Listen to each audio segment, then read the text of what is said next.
Warren Buffett was on a rare road trip through the Midwest, traveling without his usual entourage or tight schedule.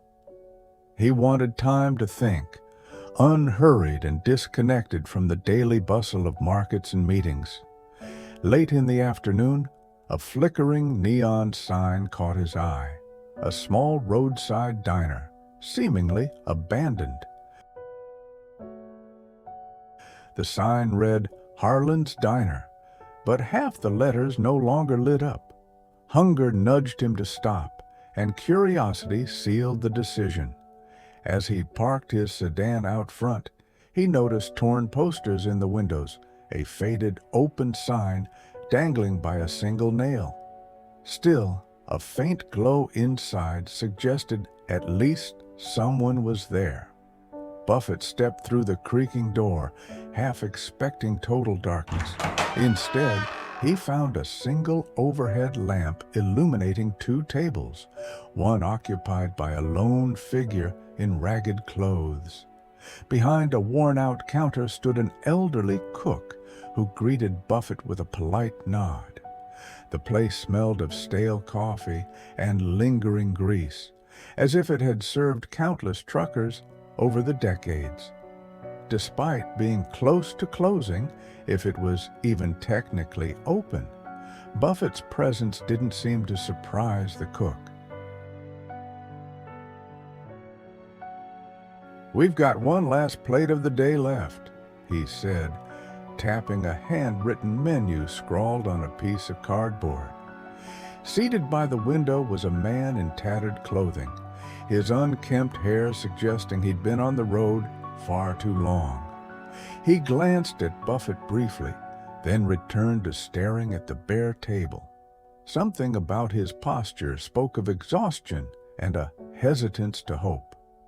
Buffett was no stranger to seeing folks down on their luck. He'd always believed in the power of a chance encounter to turn a life around. After perusing the non-existent selection, Buffett chuckled and said, "I'll take whatever's still cooking, thank you." The cook shrugged, acknowledging that there was only one portion left of the daily special, some sort of casserole. Buffett asked for 2 plates, one for himself and one for the stranger by the window. The cook hesitated. "Sir, that's the only portion left." Buffett paused for a moment, then quietly insisted, "Let's split it."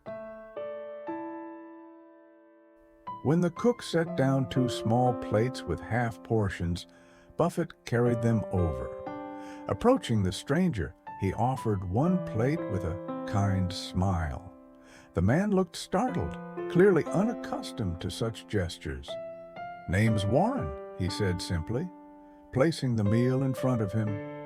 They ate in near silence at first, the sound of cutlery on chipped plates filling the space.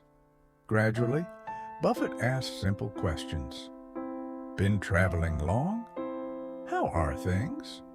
The stranger, who introduced himself as Jake, answered in terse phrases. He'd lost his job months ago and had been drifting from one town to another ever since. As the sparse meal disappeared, Buffett felt a need to offer something more than food. He was well aware that fleeting charity could help for a night, but real change required guidance and hope. Yet how could he provide that in a single conversation? Jake finished his half of the casserole and admitted, "I don't know what tomorrow looks like."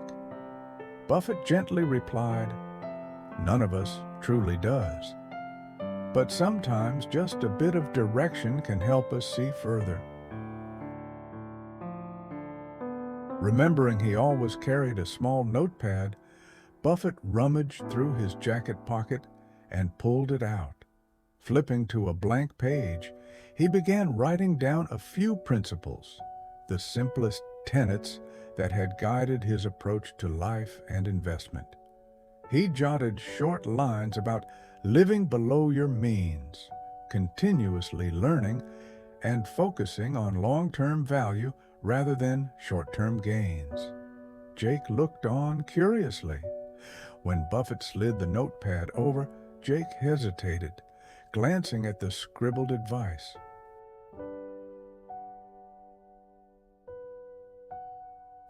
"This might not make sense right away," Buffett explained softly, "but it's helped me find direction in uncertain times, financially and personally."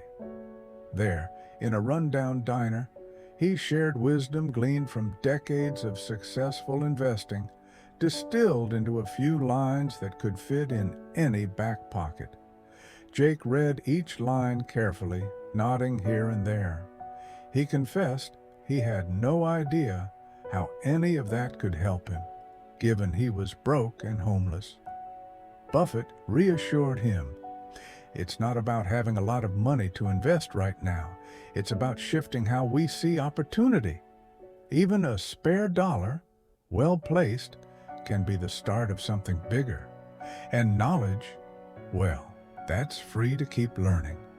Observing Jake's overwhelmed expression, Buffett pulled a couple of worn bills from his wallet, enough for a fresh start, but not so much as to be charity alone.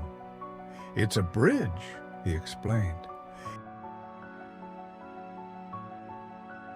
"And if you can use these notes to build more than a single crossing, you'll find your path." Jake's eyes glistened with unexpected gratitude. A sense of humility pervaded the diner, as though the simplest truths carry the greatest weight. Before leaving, Buffett thanked the cook for the meal. He shook Jake's hand, offering a final, reassuring smile. "I believe in you. Maybe we'll meet again someday, under better circumstances.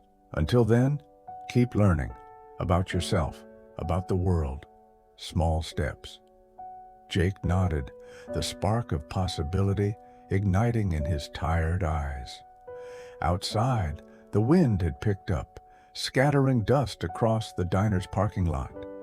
Buffett looked back at the flickering neon sign once more, reflecting on how a random stop could become an encounter of profound meaning. Sitting behind the wheel, he felt neither triumphant nor sentimental, just quietly grateful that fortune had allowed him to be in the right place at the right time for someone who needed a push.